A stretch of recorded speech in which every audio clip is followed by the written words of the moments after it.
Welcome back, everyone, to another exciting Duckman production. We have a 1965 Volkswagen Karmann Ghia over here, which is an absolute disaster of electrical problems. This car has fresh paint, though, and I mean fresh. It just came out of the booth yesterday.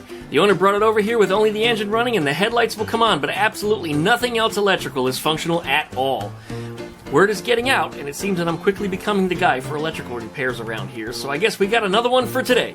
Stick around, we'll work through this, and by the end of the video, there should be a fully functioning street-legal car yet again. So like it, comment, and subscribe. Don't forget you can plug that dingle bell to get updates every time I upload a video. Check out duckshit.net for all my different social media links, and we will be back right after that intro. Thanks so much for watching, everyone.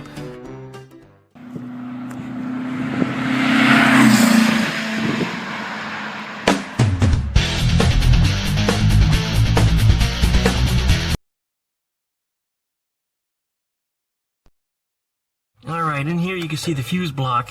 Fuse block should be inside the cabin and not where it's at. And down below here there's 4 screws protruding through, and it looks like somebody made some kind of a metal standoff to hold the fuse block. But here's the big gotcha. If I connect this to positive, this is my test light, and I touch it to any of these fuses, it lights up. Now if you connect positive to positive with a test light, it shouldn't light up at all. So most of my fuse block is grounded.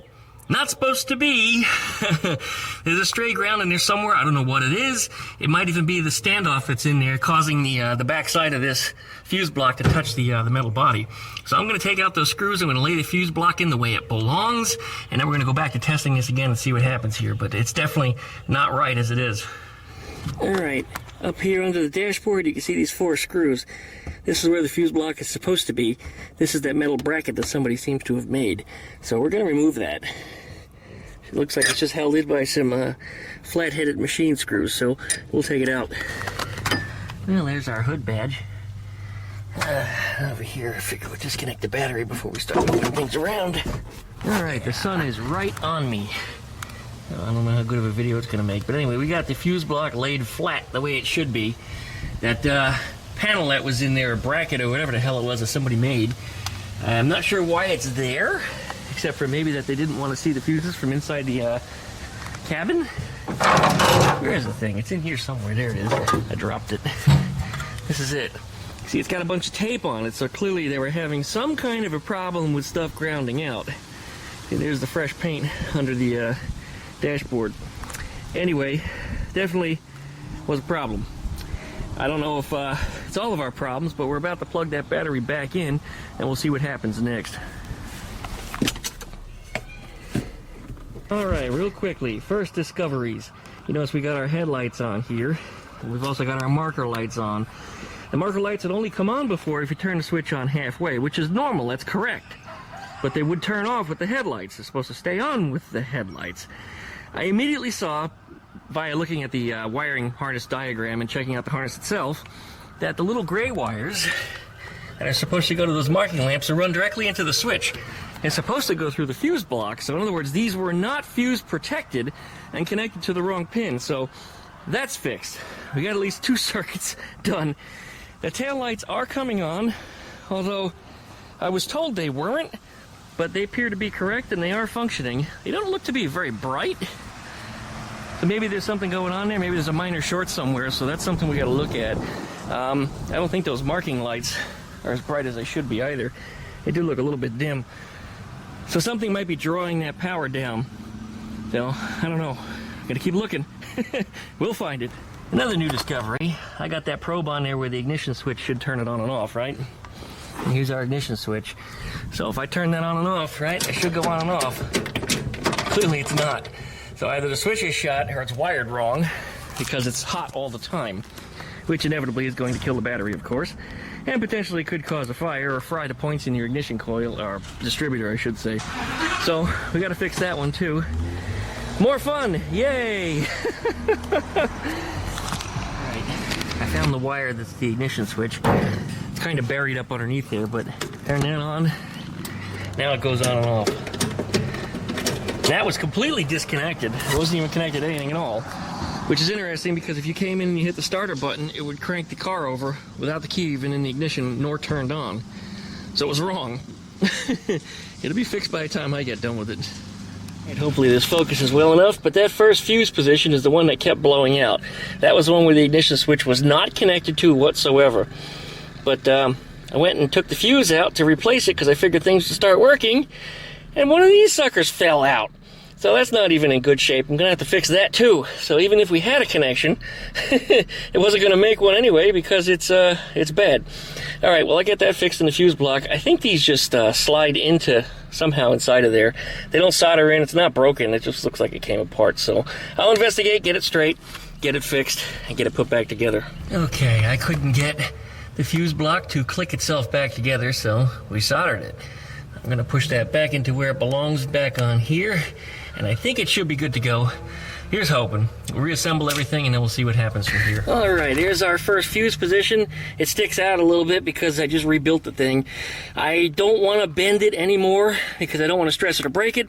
Good news is the owner actually wants to put in a modern fuse block, so he's going to do that after he gets this thing back home. I know, probably would have been a wise idea to have me do it now, but anyway, because of that, I'm not messing with it, but let's see what we got. Got a fuse in there. Come up here now. We got nothing. That's interesting. I thought we had wipers before. Oop, there they are. Fuse was loose. All right, wipers are working. That's good news. Oop, I think I just heard a fuse blow. Might have to put a larger value in there. Yeah. Fuse popped. Not a big deal. We'll replace that. Anyway, while we got in here, we're going to replace that fuse and then we'll try something else. All right, we're back. Just replaced the fuse in there. The key is turned on. We got our idiot lights. Turn signals are still not working. Wait a minute. Okay, that's new. I will have to check the outside, see if they're working. Horn is dead.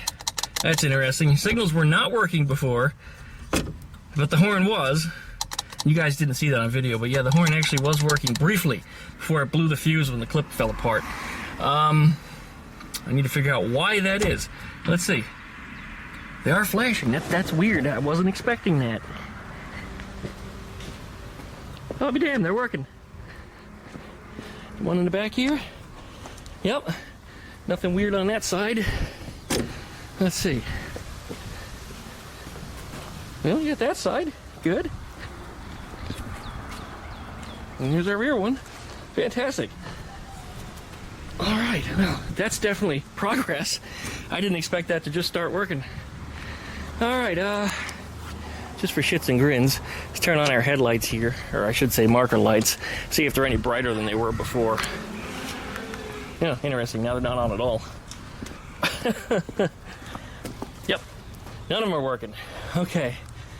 Well, we made a breakthrough and we had a broke-through, if you will. I'll do a little more digging and see if I can figure that out. Well, that was easy. I spotted it immediately.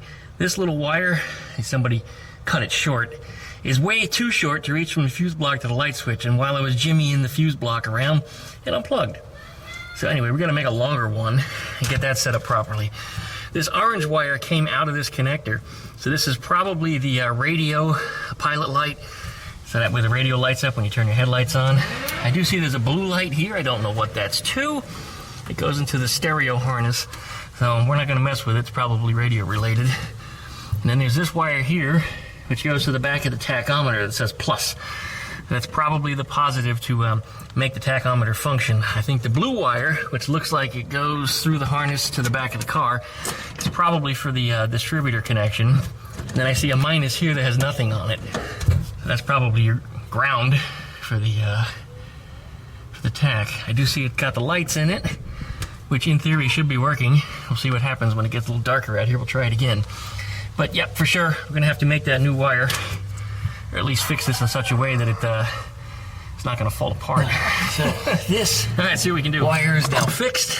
We have a three-way, a gray one, a brand new red one I added, and the orange one that goes off to the radio. So plug the gray one in, the fuse block where it belongs, and then the red is now the extension of the gray, and this goes way up in here to our light switch.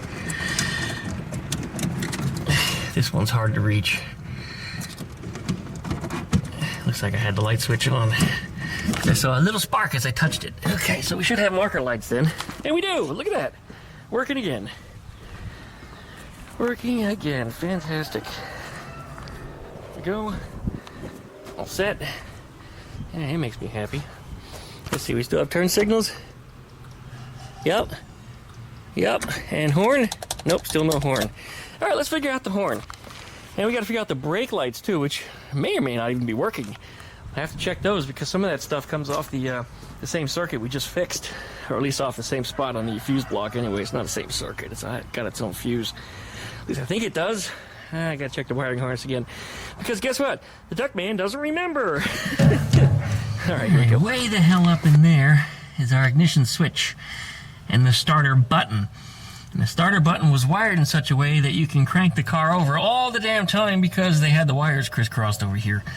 So I got those switched out, so let me show you what it does now.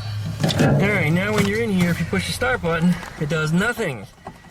So previously, if you push that without the key turned on, it would crank the car over. Now you must turn it on, and it'll crank, so good. Another thing fixed. Still no horn. Don't know what happened there. Still have turn signals. That's something I didn't mess with directly. I just touched the, I guess, some of the stuff that was in its circuit and fixed it. All right, let's get on it. Brake lights and horn. I guess that's about all that's left, and hook up some wiring to the tachometer that seemed to be missing. As long as I've lived here, I can't begin to tell you how many times I've seen people drive down the street with flat tires. I mean, it's almost a weekly occurrence. Alright, starting to get a little dark out here. I'm using my phone for a light. But the black and red wire that you see right there is our brake light wire, and the red wire is the horn wire. Both of those are going to the appropriate spot on the fuse block, but horn is definitely not working. I don't know if the brake lights are or not yet. I'm going to set up my camera behind the car, hit the brake, and then go back and check the video footage to see if we have video of it, brake lights coming on. If they do, then of course that's working, but I don't know why the horn's not working now when it was earlier, briefly, very briefly before the fuse block fell apart. It actually was functioning. So I don't know what's going on now. But those are the last couple things we need to sort out. And that last wire that you see that's missing on the back of that gauge, see the plus on the one side, way off on the other side is a minus. I think that's supposed to be a ground. I'm going to check the instructions just to be sure. If that's hooked up, then that should make our tachometer work. And then I think we're done. I'm going to check and review the radio anyway, because I don't know what's going on with the radio in here. I usually don't do radio hookups or any of that crap. But it looks like it's hooked to the fuse block in the right spots. It wasn't before. Before it was, yeah, it wasn't even fuse protected at all. In fact, you know what? I don't even think it is right now. I'm going to go through that harness and make sure there is a fuse in line there. If there isn't, I'm unplugging it completely because it's not safe. And why is my phone harassing me while I'm busy recording video? It hasn't been dinging for the last hour. Now it dings 3 times while I'm recording video. That's just the way it goes. All right, getting a look inside of here. We should have dashboard lights, and we don't. Oh, there they are. The dimmer was turned down. Okay, dashboard lights are now effectively lit. That's good. They dim. Looks like these are probably LEDs. They're a little more blue than they normally would be, whereas that one has a nice yellow glow to it, like a standard incandescent. So somebody's probably changed these bulbs out, and that's okay. There's nothing wrong with that. We have our idiot lights down there currently functioning, and if I get my foot in here and step on the dimmer switch, because yes, old cars had the dimmers on the floor. If I step on that, we have the blue light on the dashboard is also working, and our high beam, low beams are doing what they're supposed to be doing. So that's very, very nice. Some of these older cars, wiring is a lot easier because there's no dimmer relay. It just has a switch. The switch has a toggle on, toggle off, you know, push on, push off. Our fuel gauge is working, though that was working when we got the car. But as I was dinking with the fuse block, it came undone, and it turned out it wasn't wired up properly anyway. It wasn't through a fuse. I know exactly which fuse it's supposed to go on, which is the very first one, but it was on the wrong side of the block. So now it's correctly wired, so if for some reason the wire came off and it shorted, it's not going to cook everything. Instead, it'll just blow the fuse. In fact, that first fuse has way too much stuff on it, in my opinion. I wouldn't wire most of the stuff that it has on it. Like the wipers, for example. I would put that on a separate circuit. But there's not enough circuits on these older fuse blocks to do that, so there's a lot of things that are shared. But anyway, that's just the way it works. Okay, well, we made some good progress here. Things are working like they're supposed to be. I think what we're going to do is we're going to take a pause for the cause because it is getting dark. There's our turn signal still working. And it should still work with the lights on too. We've already walked around the car and we've seen it work, so everything should be working properly. I'm not even going to mess with the wipers. I hate them things. I don't like Volkswagen wipers at all, and that's why Eleanor doesn't have any. But yes, they do work. Got to turn the switch on. Here it is, see? There you go. Figured somebody would want me to demonstrate that. The radio is currently hooked up too, but it doesn't seem to work. This does not have a fuse on it. On later cars that had a larger fuse blocks, the radios actually had an accessory fuse that you're supposed to hook it to. For the earlier cars that did not, I think it's supposed to have a fuse in line, and this radio doesn't have it. So that's kind of a scary situation. It is currently hooked up the way I found it, but it still doesn't work. And it's hooked up properly, positive to negative and all that stuff, including when I turn the headlights on. You would figure the lights in there would come on, and they don't. Now, I don't know if that's because of the radio. Oh, there it is. Never mind. The radio just had to be on. Here it is. I don't get any sound from it. I don't know if there's properly even a speaker hooked up in here. I don't know anything about any of that. But, yeah, it is working. It's not on a dimmer, though, but it is currently working. Well, that's good. Very good. Okay, good. One less thing to worry about. And, of course, the starter only works when the key's on, which doesn't work at all anymore. Okay, that's interesting. I might have pulled on one of the wires. I'll have to check that. But we're not going to do that tonight. Why? Because it's too dark to see. And it's really hard for me to get underneath that dashboard with a flashlight and a camera in my hands. And just, yeah, I'm too big for that shit. So we're going to take a pause for the cause because it's getting dark for the night. I got to bring the birdies in, and I'm hungry. I'm going to make me a giant friggin' hamburger with pulled pork in the middle of it because I've got some leftover pulled pork, and I want a hamburger. That's the way to do it, guys, right? So, we'll be back tomorrow as soon as we get the sun up, and we'll sort out the horn, and we'll sort out the starter switch, whatever happened there. I don't know what happened, but something happened. And then we'll do the last of the wiring to the tachometer, too. So, thanks for watching. See you tomorrow. One more thing I forgot to mention. The dome light works. If I get down here and push the little switch in the door jamb, it turns on and off like it's supposed to. So, I got that wired correctly also. So, we're good to go on that one. One more thing, right? Or one less thing, I should say. Ha ha! All right, I'm tired. Mosquitoes are eating me up. I had enough. All right, after doing some more research, I realized the horn is supposed to be on this tang right here. And not over here where it currently is, because currently it's wired into the brake lights. See, this is a red and black here, brake lights. That red one is the horn. The horn runs all the way forwards to here, to a relay. Now, most Volkswagens don't have a relay, but Karmann Ghias do because there's two horns, okay? So this relay, as you can see, everything is blue. Why is it all blue? It just happens to be color matching to the car because somebody painted over it. Anyway, I had to take these terminals off and put them on and off a bunch of times until finally they eroded through the paint that's on there. But that's the reason why the horn wasn't working. And that fixes it. So when we push, it's working, and we're effectively done with the horn. All right, last thing I need to do is I need to get a wire from the negative terminal on that gauge to ground. That should make the tachometer work.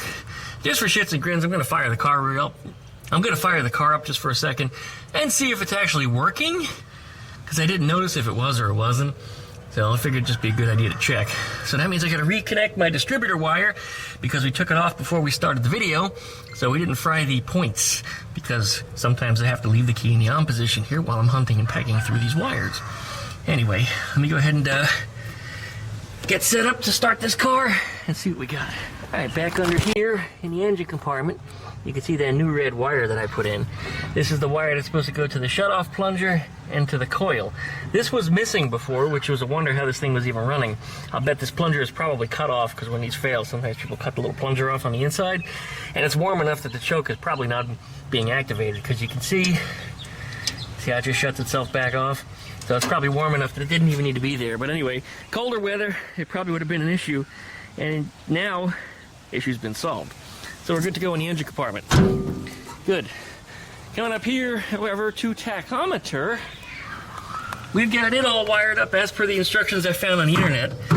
Found that these tachometers, these VDO ones, are the same ones that are used on a Porsche 911. So that pinhead that you see is correct. The positive is positive, the negative is negative, and the blue wire that you see coming out of there, which is front and center, is the signal from the coil on the negative side. That's the side where the points are at. It's all hooked up, and it does not work. I don't know why. I asked the owner, I'm still waiting for an answer to find out if the tachometer ever worked for him. It might just be a bad one. So we'll find out that from him. Otherwise, I think we about got it. Everything seems to be working on this car, sans the radio, because there's no speaker. I looked up in the speaker grill, there's no speaker at all. So I'm not the least bit surprised that it doesn't work.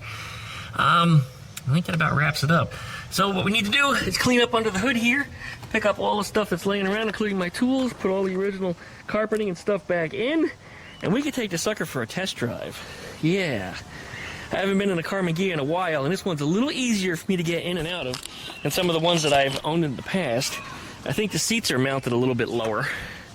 I don't know why that's so different. It's also got the aftermarket steering wheel, which is much smaller diameter than the original one. I think the Karmann Ghia's had the biggest steering wheel any Volkswagen had ever had. I mean, the steering wheels were absolutely enormous, and it was really hard to get my leg in between the steering wheel and the seat. But this one I can get in and out of kind of easily, but my head is still right into the headliner. I mean, I'm actually in contact with the headliner, pushing it up, and there's no way to fix that other than to replace the seat or to modify the seat and mount it lower. Got it on charge right now because I did run the battery down while I was testing all the lighting. And when I went to start it, it was a little bit weak. But, you know, here's another something we did. You know, before we were able to start it using the push button, I've also set it up now so you can start it using the key. Now, dual purpose. I figure if the switch is there, it might as well work. Especially since push buttons, I've noticed, they fail. I don't know, I've replaced them in several cars that people have had them in the last year. And, well, this one may be the same someday. So, needless to say, it's functional in both dual purpose. So, it's functional through both switches. So it gives you a little bit of a backup plan so you don't get stranded somewhere. All right, let the battery charge for a few more minutes at least. And we'll be back for a test drive. Yeah, really a cool looking car. Get that battery charger disconnected. I hooked that up because we had it on with lights for a couple days. And, needless to say, we wore the battery down. It was a little hard to start. That should solve that problem though. Just get the charger right out of the car here. And we can go for a drive. All right, this car is a bit less of a struggle for me to get into than some of the Karmann Ghias in the past. Again, that steering wheel, smaller diameter, made a huge difference. My Ghia, I cut the seat tracks out and welded them further back, and I just realized I left my gate open. That means the chickens and ducks and things are gonna escape as soon as they see it. So I better lock that up real fast before I go anywhere. All right, we're back. Gate is closed up. We're safe there. And this, I just realized that's there. I guess he was at the festival last year. That video, I think, just got uploaded. By the time you guys are seeing this, just a couple days before. It took me almost a year to get it uploaded. We're about to do the second show. All right, well, to start it, you can turn that on and you can either push the button or you can turn the key. So, works both ways. Oil pressure light's red, the generator light is green. It looks like that's the way they're supposed to be in this gauge. Both of them are working the way they're supposed to, although it came here working that way, it's okay. The fuel gauge is working, which wasn't working before. I'm sorry, it was working before, but then it died while I was working on the wiring because it was hooked up in a peculiar spot. So I hooked it up to the fuse that it belongs on. Oil pressure gauge never didn't work. It always does. The lights behind everything is also working. Tachometer, though, we couldn't fix it. I spoke to the owner. He said he never saw it work, so chances are it probably never worked. He's going to be replacing it anyway. He's got some really nice vintage Porsche dials he wants to put in here, so he'll be changing all that out. Our lights do work. You can see the reflection on Ruby's bumper. So we're good on that. Turn signals are functional. Hey. And while you can't see it from here, brake lights are working too, so we're good. Let's go ahead and take this sucker for a drive. And we only got about, I think, 10 minutes or so on this battery. I can't even see the screen on this camera because the ribbon cable in the screen died, which pisses me off. The camera's only about a year old and it's like a $1,500 camera. And doing surgery on these things is like working on a smartphone, only with more parts inside of them. It just sucks. Alright, hopefully don't scrape. This thing is pretty low.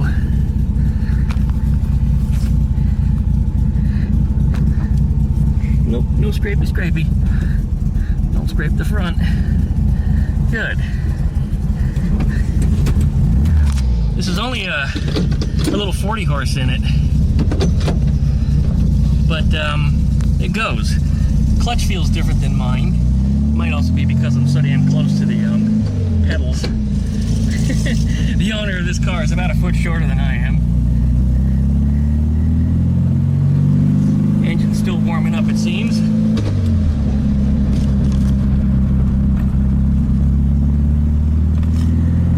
It's got some nuts though, even for a 40 horsepower. I mean, you get on it, it goes.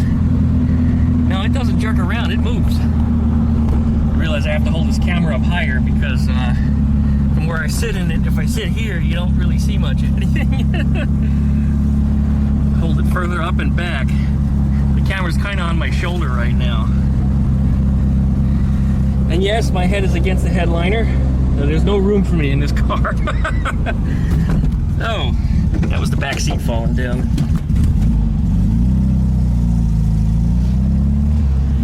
I'm gonna say, why the hell is he coming across? Dummy. Signal would have been nice.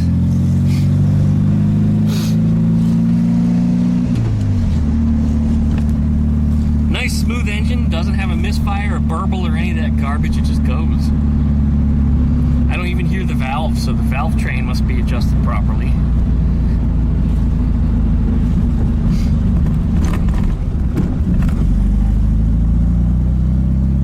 Yeah, it's got guts when I first step on the throttle, which is something that even Ruby doesn't have.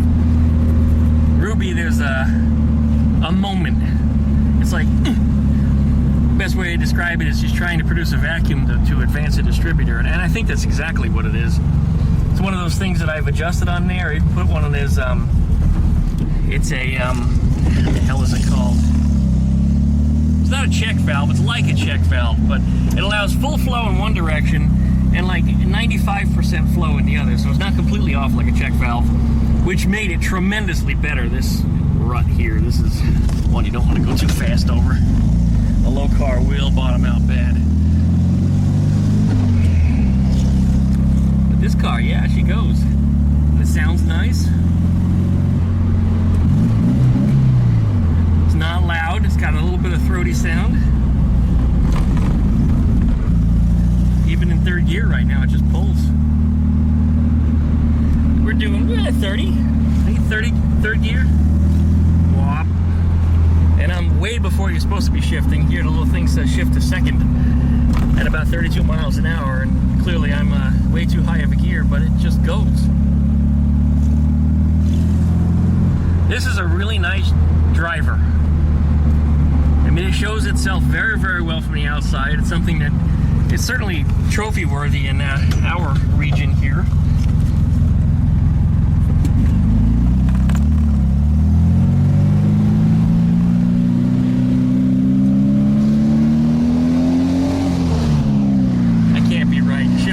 Second there. Oh, you know what? That's not second. That's the second shift. First shift is here. So actually, I was in about the right spot before. I was reading that thing entirely wrong. That's not second gear. That's second shift. First shift is here. Second shift is there. Third shift is way over here. That's not the gears you're supposed to be in. Unless you look at it the way, you know, if you're below that, you should be in one. That makes sense. Anyway. It's going. Got only a few minutes left on this battery.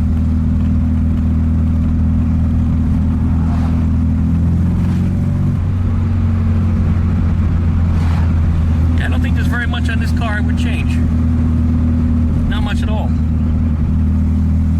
Just for me, for who I am, I would move the seats. Further back, further down. Then I could actually drive the car. It's the only reason why I don't own a Karmann Ghia anymore, why I lost interest in them. I just don't fit in them. It's a horrible, horrible fit for somebody like me. Tire rubbing on the fender a little from being so low. Again, I didn't even downshift and it just goes. It's got torque.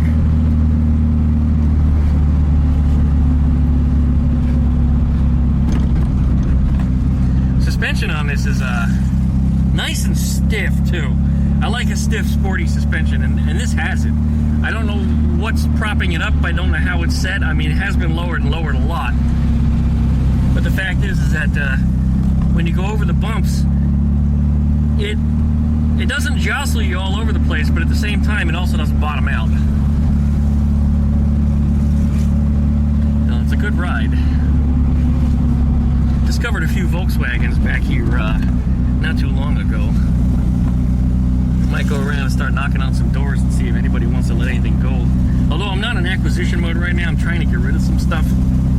I mean, I would really like to be moving the shop as soon as possible, but unfortunately the economy's not ready for me yet. The truth of it is, it's not I'm not ready for the economy, it's that the economy's not ready for me. So I'm waiting for something to change with that, and then we'll see what happens from there. But yeah, it's not happening today, it's not happening tomorrow, it's probably not happening this year. Might happen next year, maybe end of next year. Which would be after our Volkswagen show, which is in October. The economy usually flippity-floppities and cycles. So there's a good possibility that that cycle may be renewing itself at that point. But anyway, I'm talking economics and politics and stuff like that, which is something I don't usually do on this channel. We're about the Volkswagen stuff. All about the Volkswagen stuff. And this car is a driver. So, as soon as I get home, I'm going to have to tell the owner it's ready to go. I'm a little sorry that this one's ready to go. Like I said, I want to fix the seating and make it fit me so I can drive it. Good looking car, and it's got me a ton of compliments sitting in the driveway. I mean, probably even more than the bus did, which is out of the ordinary, but this one's really pulling in the compliments. Maybe it's the color. I mean, it's just a really, really nice blue. Alright, well, I'm going to sign off. I got about 1 minute, in fact, less than a minute, starting to flash the battery light. So, likey, comment, and subscribe. Don't forget to pluck that dingle bell so you get updates every time I upload a video. Check out Duck Down there for all of my different social media links. And we'll see you guys in the next video. Appreciate you watching.